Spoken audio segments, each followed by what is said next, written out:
बिस्मिल्लाहिर्रहमानिर्रहीम। अस्सलाम वालेकुम। इंसाफ न्यूज़ रूम में खुश आमदीद। मैं हूं डॉक्टर मोहम्मद फ़ारूक। एक अहम खबर शामिल करते हैं मड़ी बहाउद्दीन से, जहां जराइम के सद्देबाब के लिए district police officer Syed Ali Raza Bukhari in action. एक बार फिर मड़ी बहाउद्दीन पुलिस में बड़े लेवल पर अखाड़ पछाड़।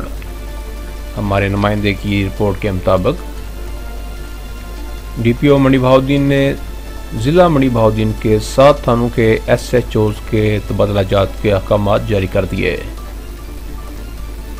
सब इंस्पेक्टर खुर्रम शहजाद तारड़ SHO थाना सदर मड़ी बहाउद्दीन, अदील जफर बोसाल SHO थाना सिटी मड़ी बहाउद्दीन, अजहर अब्बास तारड़ SHO थाना civil line, Arsalan Ashraf Cheema SHO थाना फालिया, मोहम्मद अरशद डिफराना SHO पड़ियांवाली, चौधरी मोहम्मद अकरम हिजन SHO थाना भागट, जफर इकबाल SHO थाना कादराबाद तैनात कर दिए गए।